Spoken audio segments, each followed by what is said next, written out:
Hello my YouTube family, મારા નવા બ્લોગમાં તમારું સ્વાગત છે. જય શ્રી કૃષ્ણ, જય માતાજી. આપણે ગામડેથી ઘેરે આવી ગયા છીએ અને જમવા બેસી ગયા છીએ. તો હું તમને જમવાનું દેખાડું, તો મારા બ્લોગમાં બના રહેજો. જો આપણે જમવા બેસી ગયા છીએ. પનીરનું શાક છે, પછી આ મરચાં અને ડુંગળી છે, અને આ આથણું છે. તો હવે આપણે જમવા બેસી ગયા છીએ. જો આરે મસ્ત મજાનું કેરીનું આથણું આવ્યું છે. તમે જોઈ શકો છો ગાઈસ. તો હવે આપણે આરે મસ્ત મજાનું કેરીનું આથણું આવ્યું છે, ખાટું મીઠું. તો હવે આપણે ખાઈ લેવી. તમારે ખાવું તો તમે અને તમારે ખાવું હોય તો તમે પણ વી આવો. જો હારે મરચાં, લીલા ડુંગળી અને લીંબુ, અને ગામડેથી છાશના શીહા ભરતા આવ્યા હતા. માય યુટ્યુબ ફેમિલી, મારા નવા બ્લોગમાં તમારું સ્વાગત છે. જય શ્રી કૃષ્ણ, જય માતાજી. તો મારા બ્લોગમાં બના રહેજો. આપણે ગામડેથી લગ્ન કરીને કાલ આવી ગયા હતા, અને કાલ આજે પાછો આપણો બીજો દિવસ ઉગી ગયો છે, અને આપણે હવે કામ કરવાનું છે. બધું કામ હજી પડ્યું છે, અને બધા પલોટે વિયા ગયા છે. આપણો ઘરનું નવું ઘર બને છે ત્યાં. તો હાલો હવે તમને હું બતાવું કે બધું કામ હજી આપણે બધું બાકી છે. જો અહીંયા આપણે ચા નાસ્તો કરી લીધો છે. વાસણ અહીંયા ખાટલા ઉપાડવાના છે, પેપર વાસીને મૂકી દીધું છે. અને આ આપણે કપડાનો લગ્નમાંથી વિયાવ્યા, એટલે જો આપણે આ કપડાનો ધોવાનો ઢગલો પણ થઈ ગયો છે. ઠેલા જે ભર્યા છે, અને એક ઠેલામાંથી ના તેટલા કપડાં નીકળ્યા છે. અને આ બાજુ જુઓ છે આપણા ખાટલા પડ્યા છે. તો હવે આપણે આજે હવે આપણે ભાવનગર આવી ગયા છીએ, અને હવે આપણે ઘરનું કામ બધું બાકી છે, અને લગ્નના કપડાનો ઢગલો પણ થઈ ગયો છે. તો હવે આપણે આ લગ્નના કપડાં ધોઈ નાખીએ અને મળીએ નેક્સ્ટ બ્લોગમાં. તો મારા બ્લોગમાં બના રહેજો. જો આપણે લગ્નમાં મહેંદી મૂકી હતી, આપણે આવી મહેંદી આવી ગઈ છે, અને હાથમાં મૂકી હતી આપણે. જો આપણી મહેંદી આવી છે.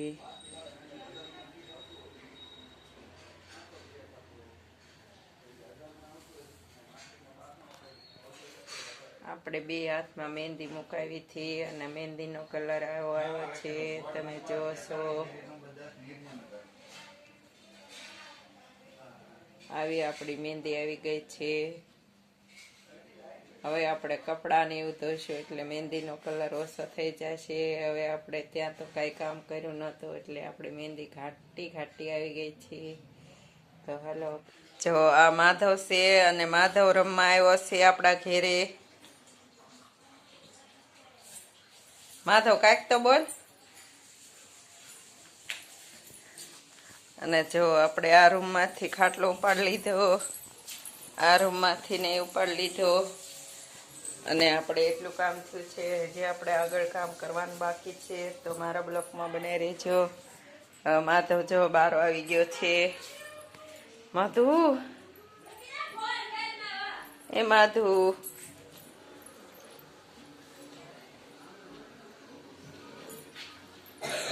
આપણે લગ્નમાં ગયા હતા, એટલે લગ્નમાં 2-3 દી આપણે ગયા હતા. તો શાક ઠામુકું નહોતું, તો આપણે શાક લઈને આવી ગયા છે. તો હાલો આપણે શું શાક લાવ્યા તે તમને દેખાડું.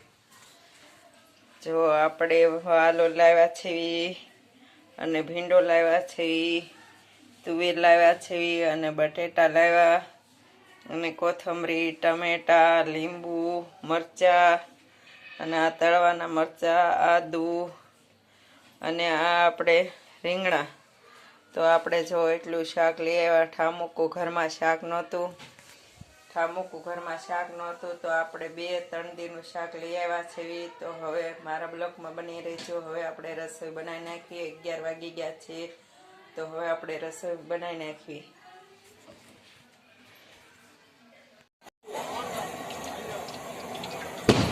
જો મોટા તપેલામાં મૂકી દીધું છે શાક. લગ્નમાં જો આવા મોટા તપેલામાં શાક બનાવવાનું હોય છે.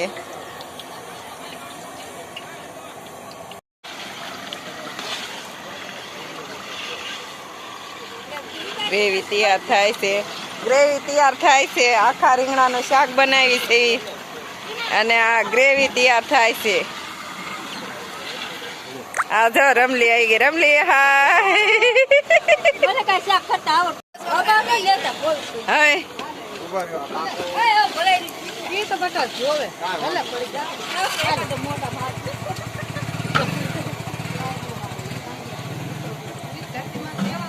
જો રીંગણા નાખી દીધા છે અંદર.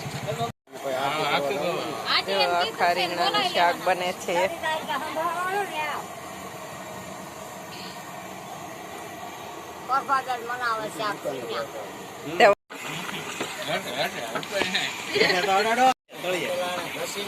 આ શીખાવશે નો હાલ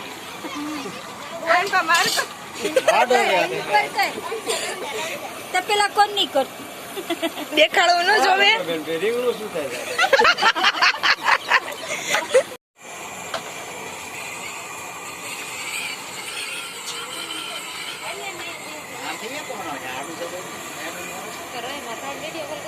આપણે જો રાતનું જમવાનું આવી ગયું છે.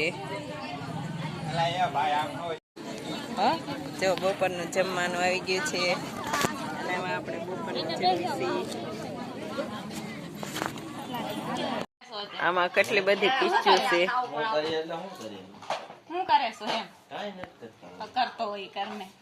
જો આમાં તૈયાર થવાની કેટલી બધી પીસ્યું છે.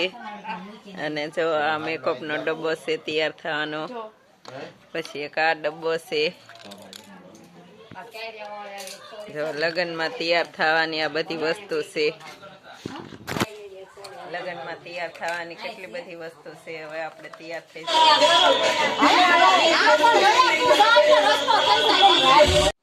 હાલો આપણે હવે વાળ પાણી કરી લીધું છે. અને આપણે હલ્દીનો વિડીયો બીજી વાર મૂક્યો છે. કેમ કે પહેલામાં કોપીરાઇટ આવી ગયું હતું. આપણે ગીત મૂક્યું હતું એટલે આપણે જે ઉપર ગીત મૂક્યું હતું ને તેમાં કોપીરાઇટ આવી ગયું હતું. તે ન હાલે એટલે આપણે એ ડિલેટ મારીને તે કોપીરાઇટ હટાવીને તે આપણે બીજી વાર વિડીયો મૂક્યો છે હલ્દીનો. અને આપણે લગ્ન કરીને ઘેરે આવી ગયા છીએ. અને હવે આપણે થોડુંક લગ્નમાં જે આખા રીંગણાનું શાક ને એવું બનાવ્યું હતું તેનો વિડીયો બનાવ્યો છે તે આપણે કાલ મૂકવાના છે. જો તમને આ વિડીયો ગમે તો લાઈક કરો, શેર કરો અને સબસ્ક્રાઈબ કરો. હર હર મહાદેવ. મળીએ નેક્સ્ટ બ્લોગમાં. જય દેવભૂમિ દ્વારકા.